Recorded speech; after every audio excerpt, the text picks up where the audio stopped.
السلام عليكم ورحمة الله. نحكي على الترجي الرياضي التونسي، نحكي على آخر أخبار الفريق. فيديو جديد نحكي باش نقسمه حول عناصر ومحاور مختلفة اللي هي تكتيك الترجي الرياضي التونسي، اختيارات ماهر كانزاري، ليفيكتيف متاع الترجي بشكل عام اللي باش نستعملوه في مسابقة كأس تونس. قبل ما ندخل في وصف أكثر أحداث، ما تنساش باش تعمل لايك للفيديو والاشتراك في القناة إذا كنت تتفرج فيا أول مرة. المحور الأول باش نحكي على مقابل ترجي وسانداوس، الإقصاء الصادم بالنسبة لي أنا في كرة القدم، فما ربح وفما خسارة. تعودنا جدا جدا في تاريخنا، نحكي على روحي بصفة شخصية في الأجيال اللي تفرجت فيهم في الترجي الرياضي التونسي، الكلنا تعودنا أنه 90% الترجي ديما منتصر معناها، واقتربنا أنه الخسارة وليت معناها ما تتقبلش بالنسبة للترجي الرياضي التونسي. ولو الإنسان لازم يكون عاقل ولازم يكون رزين ويحاول يفكر علاش الترجي الرياضي التونسي انسحب. معناها في الكورة ديما نقول الانسحاب معناها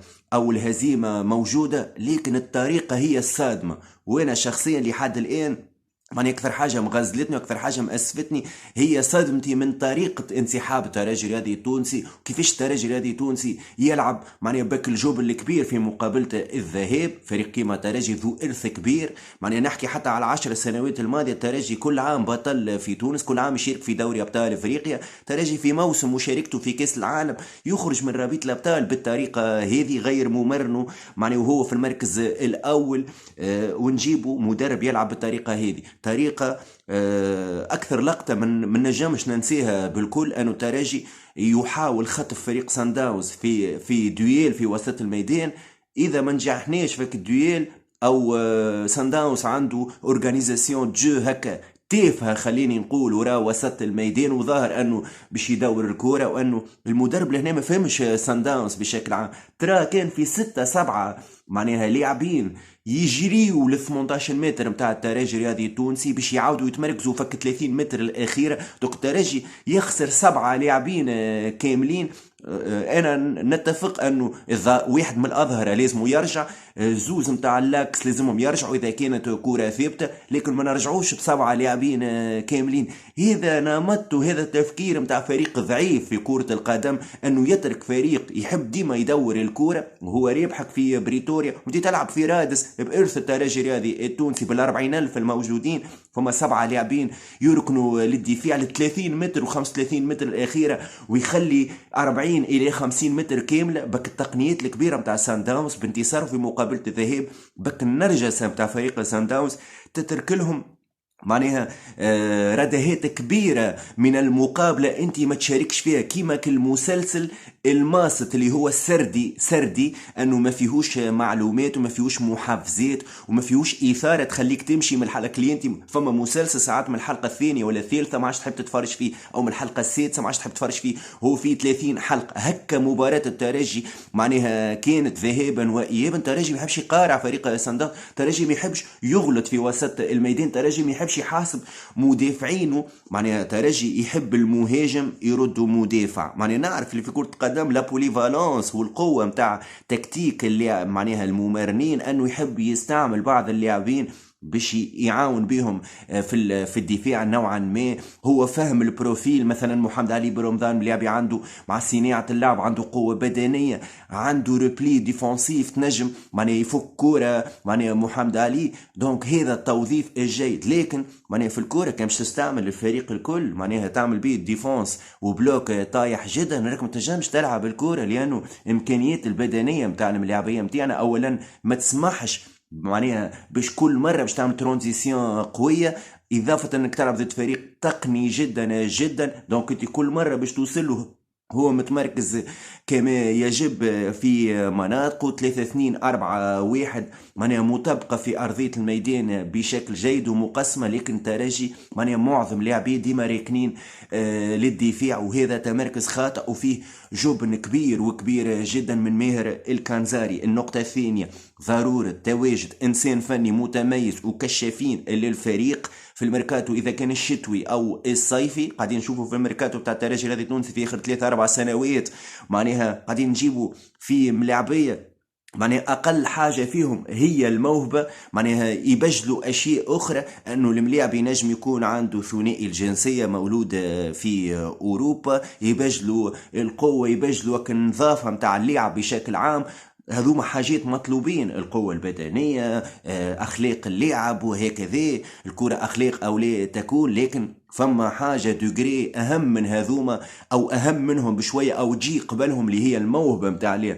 لازم ترجي رياضي تونسي يكونوا، إذا كان عنده فيكتيف 25 لاعب، لازم يكون عنده 16 أو 15 ملاعب فني يليق به انه يلعب في الترجي الرياضي التونسي. مش تجيب 3 ملاعبيه فنيين وتدورهم برشا ملاعبيه معناها خدامه وباش تستعملهم في التكتيك كما معناها كيما تحب انت، وتعمل بهم ديفونس روجروبي من ثم معناها تخطف معناها الفرق على اخطائهم وهكذا، وتجيبها بفرديات على سبيل المثال بليلي او يانساس وبقوه جماهيرك وهكذا. دونك ضرورة تواجد إنسان فني متميز وكشافي للفريق، هذا أمر مطلوب. على سبيل المثال هيثم عبيد يرجع يخدم في الترجي الرياضي التونسي، او تواجد معناها انسان كيما زياد تلمساني بخبراته الكبيره لازم يرجع للترجي الرياضي التونسي، لانه مثل هكذا اسماء هما المهمين جدا جدا باش يعرفوا يختاروا ملاعبيه. اذا كان من تونس او من امريكا الجنوبيه او من افريقيا، لازم نمشيو لك ملاعبيه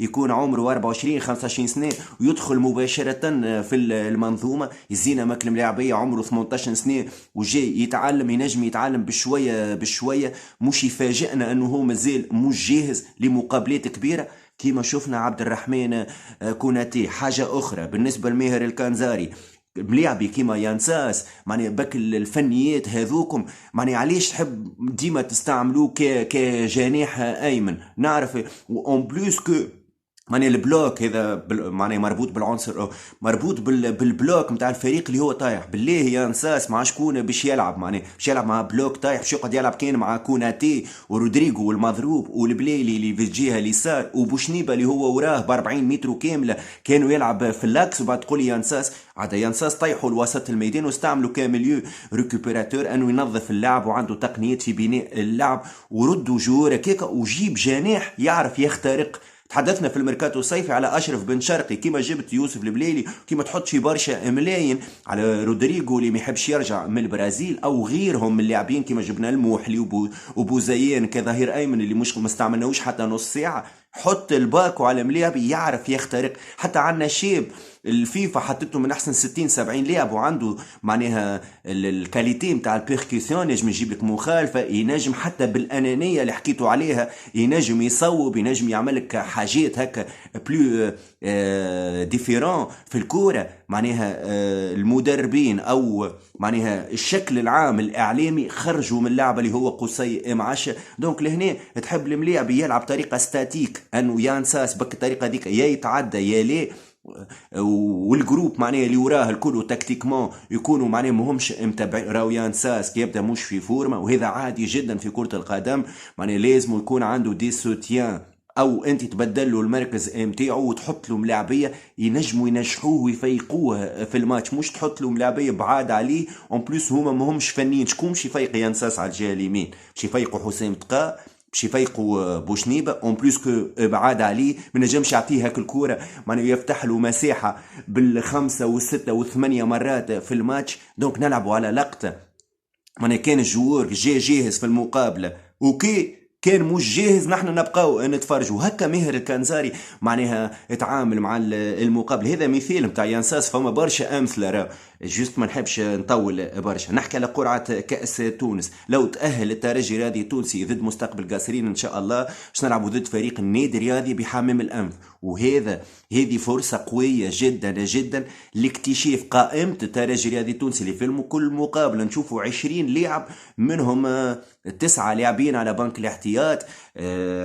معناها ما شفناهمش برشا مرات الموسم هذا، والاسماء عده جدا جدا. دو طون نشوفوا في الكونفرنس دو بريس معناها وفلسفه مير كانزاري، وجود ايمن بن محمد وائل دربيل امام سان داونز ذهابا ايابا، والملاعبيه ما تشاركش حتى دقيقه معناها في المقابلات. كيفاش ملاعبيه في الترجي الرياضي التونسي في مسابقه امجد المسابقات الافريقيه في موسم كاس عام ترجي عمره معناها 106 سنة معناها يحضرونا ملاعبية في كأس رابطة الأبطال. إلى متى هذه الفلسفة معناها الغير مجدية معناها للفريق، وتواجد عدد كبير من اللاعبين مهمش معناها ما عندهمش إضافة كبيرة، وإحنا كجمهور نجم نقولك معناها ما نحبوهمش معناها، حتى كان نحبوهم في الماضي ما نحبوهمش في الوقت الحالي. دونك ضرورة اكتشاف قائمة العشرين لاعب، وهذه فرصة قوية أنه الملاعبين يثبتوا جدارة نوعية أو استحقاقية نوعية معناها في الفريق إذا باش يكملوا السنة القادمة. وأيضا اكتشاف قائمة ال 25 و 30 لاعب، لأنه الترجي عنده فريق النخبة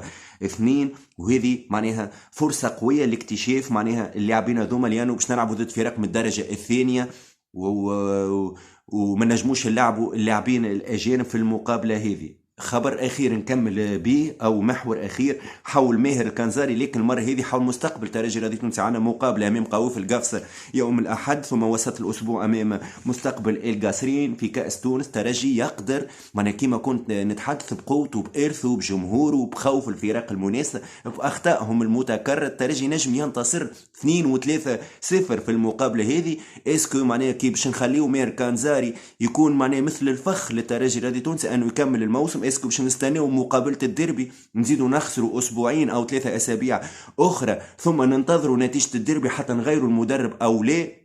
لازم من توا كان باش تغير مدرب تجيب مدرب كبير. انا اقتراحي الشخصي معناها احسن مدرب يليق بالترجي الرياضي التونسي بنسبه كبرى جدا، فما برشا بالطبيعه مدربين في العالم اجمع، او المدربين اللي يليقوا بمنطقه شمال افريقيا، اللغه الفرنسيه بالطبيعه، الخبره الافريقيه لما لا، خبره الفرق الكبرى لما لا.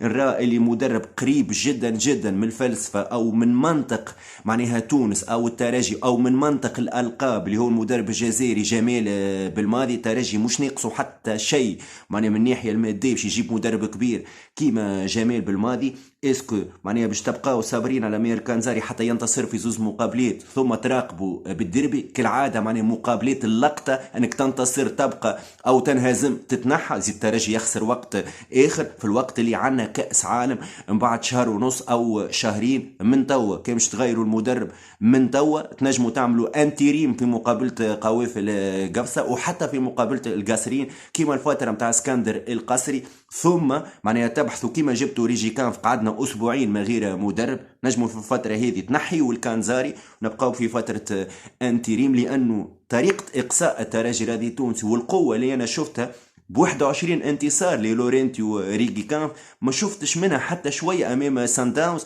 وظهر لي لفريق سان داونز كانوا فريق معناها اقوى من الترجي معناها 17,000 مره، في الوقت اللي نحن معناها فريق كبير، فريق في موسم كاس عالم، نملك امكانيات معناها صحيح معناها ناقصين بعض معناها الموهبه في فريقنا على مستوى الجمالي على مستوى التقني، لكن الترجي مش هذا ترجي اللي ريناه في اخر اسبوعين 3. دونك اذا تحبوا تغيروا مدرب، انا نصيحتي لإدارة الترجي الرياضي التونسي يكون المدرب جمال بالماضي، مدرب يحكي الفرنسية، مدرب بخبرات كبيرة يحكي اللغة الانجليزية، مدرب بطل معناها كلاعب وخاصة كمدرب، وهو اللي شخصيته تليق معناها باللاعب التونسي. وان شاء الله باش يلقانا برشا حلول خاصة في توقيف الفريق على مستوى وسط الميدان وخلق لاعب يليق فريق كيما ترجي رياضي التونسي. هذه اخر اخبارنا، هذو من الحاجات اللي قاعدين في قلبي وجعوني برشا على الترجي الرياضي التونسي. ما تنساش